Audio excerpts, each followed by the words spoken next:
Welcome to the Equipped Disciple channel. My name is Rick McClatchy. We are here to be and to make disciples of Jesus, and we do that through daily devos, through Sunday sermons, and through other discipleship resources. We are here to equip you. All right, welcome in, everybody. We are back for Building a Bible Habit in 2026. We're on day 8, which is Mark chapter 8. And that means, folks, we have broken the week marker there. We're past a week. So we are well on our way into building a solid habit of getting into the Word of God so that it can get into us, right? That's kind of the goal. We want to just keep that goal locked in our minds. So let's go ahead and switch over to, let's go with just the slides here for a little bit so you can just kind of focus. Verse 1, in those days there was again a large crowd, and they had nothing to eat. And he called the disciples and said to them, I have compassion on the crowd because they've already stayed with me 3 days and have nothing left to eat. If I send them home hungry, they will collapse on the way. And some of them have come a long distance. His disciples answered him, where can anyone get enough bread here in this desolate place to feed these people? How many loaves do you have? He asked them. 7, they said. He commanded the crowd to sit down on the ground, and taking the 7 loaves, he gave thanks, broke them, and gave them to the disciples to set before the people. So they served them to the crowd. They also had a few small fish, and after he had blessed them, he said these were to be served as well. They ate and were satisfied. Then they collected 7 large baskets of leftover pieces. About 4,000 were there, and he dismissed them. And he immediately got into the boat with his disciples and went to the district of Dalmanutha. The Pharisees came and began to argue with him, demanding of him a sign from heaven to test him. Sighing deeply in his spirit, he said, why does this generation demand a sign? Truly, I tell you, no sign will be given to this generation. Then he left them, got back into the boat, and went to the other side. The disciples had forgotten to take bread and had only 1 loaf with them in the boat. And he gave them strict orders. Watch out, beware of the leaven of the Pharisees and the leaven of Herod. They were discussing among themselves that they did not have any bread. Aware of this, he said to them, why are you discussing the fact that you have no bread? Don't you understand or comprehend? Do you have hardened hearts? Do you have eyes and not see? Do you have ears and not hear? And do you not remember? When I broke the 5 loaves for the 5,000, how many baskets full of leftovers did you collect? 12, they told him. When I broke the 7 loaves for the 4,000, how many basketful of pieces did you collect? 7, they said.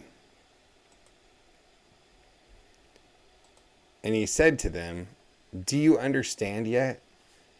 And they came to Bethsaida. They brought a blind man to him and begged him to touch him. And he took the blind man by the hand and brought him out of the village. Spitting on his eyes and laying his hands on him, he asked him, do you see anything? And he looked up and said, I see people, and they look like trees walking. And again, Jesus placed his hands on the man's eyes, and the man looked intently, and his eyesight was restored, and he saw everything clearly. And he sent him home, saying, don't even go into the village. And Jesus went out with his disciples to the villages of Caesarea Philippi, and on the road he asked his disciples, who do people say that I am? And they answered him, John the Baptist, others Elijah, still others one of the prophets. But you, he asked them, who do you say that I am? And Peter answered him, you are the Messiah. And he strictly warned them to tell no one about him.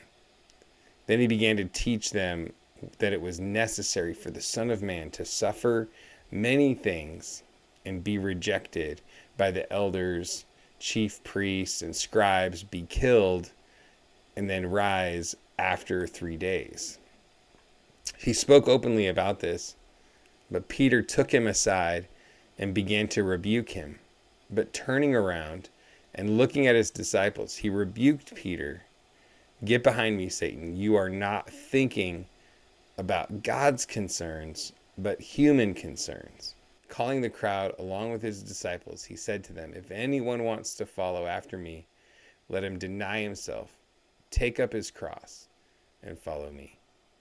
For whoever wants to save his life will lose it, but whoever loses his life because of me and the gospel will save it. For what does it benefit someone to gain the whole world and yet lose his life? What can anyone give in exchange for his life?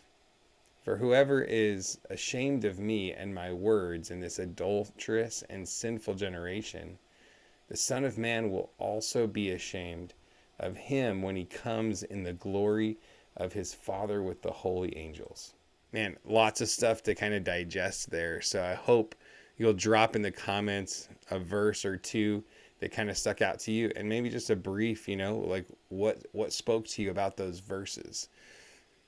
Because as I reflect on it, I think about, first of all, just the posture of the different people coming to Jesus. So we have the crowds, right? The crowds that Jesus fed because he had compassion on them.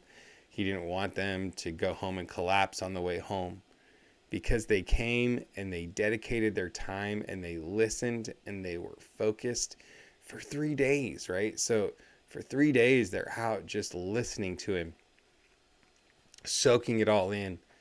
And then you juxtapose that with when the Pharisees come. They come to argue with him and to try to test him, to find something wrong with him. And so his response, obviously, to the Pharisees is much different than his response to the crowds. And it's because of the motivation of the heart.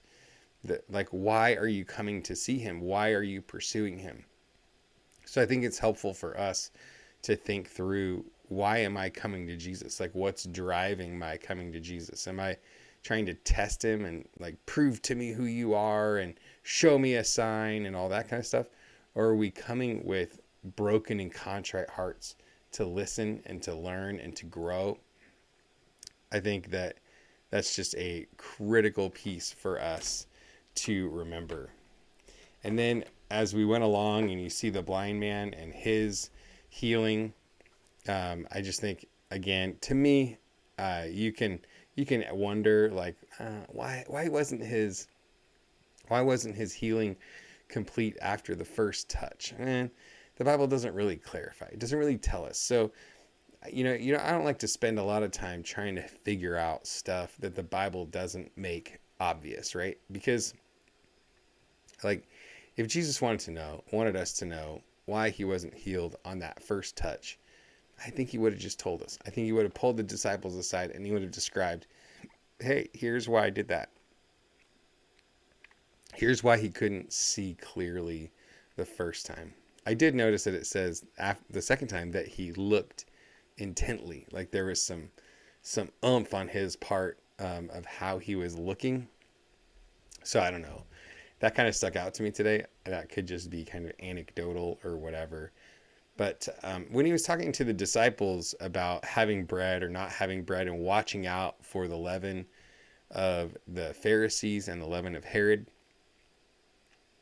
and he asks them the question, don't you remember? Don't you remember? Don't you remember? And he didn't ask him 3 times. He only asked him once, but it's been ringing in my head because I realized, like, wow, the idea that we need to remember what Jesus has done in our lives. We need to take time. Sorry, I'm trying to look it back up in my Bible here really quick. We need to take time to remember the things that Jesus has taught us, to remember the things that he has done in our lives, because he says, hey, you know, how many basketfuls did you pull up when we fed the 5,000? And they're like, well, we got 12. You know, how many disciples are there? There's 12. Who do you think I was really trying to, you know, speak to that day, right? Because he was trying to help the disciples grow, because he knows the disciples are the secret of the success, right? Of after he dies and comes back from the dead, they got to get out there and they got to spread the word. So they better be kind of with it. So critical for us to take time to remember who Jesus is and what he has done for us. And then let that build our faith for the future, so that we're not derailed and that we're not focused on the wrong things. And then when you go into the very last section there, where he's asking people, who's everybody saying that I am, you know, and they're like, oh, they think you're Elijah, they think you're Moses, or they think you're a prophet. And then he narrows down the question and he says, hey, Peter, who do you say that I am? And this is just such a critical thing for all of us to remember. Like, who do you say that Jesus is? Who do you say that Jesus is? Who is he revealed in your life as? That is a critical thing for us to all come to at some point in our lives. It really is the difference maker in all of eternity, right? Is who is Jesus to, like, who has he been revealed to in you? And then moments later, after Peter had gotten this great revelation of who Jesus was, I mean, Jesus was like, you're spot on, just don't tell anybody right now because the timing's not right. And so then he starts talking about how he's going to have to be crucified and he's going to suffer and then he's going to die. And then, you know, and Peter's like, no, sir. No, he pulls him aside and he's like, no, Jesus, that's not going to happen. And Jesus rebukes him. And I thought that the rebuke was worth looking into. You're not thinking about God's concerns, but human concerns. You're not thinking about God's concerns, but you're thinking about human concerns. And I thought, man, we need the mind of Christ. We need to take on the things that God is concerned about and not just human concerns, right? Because we have this tiny little perspective. And God's got the big picture in mind all the time. He's always working the big picture.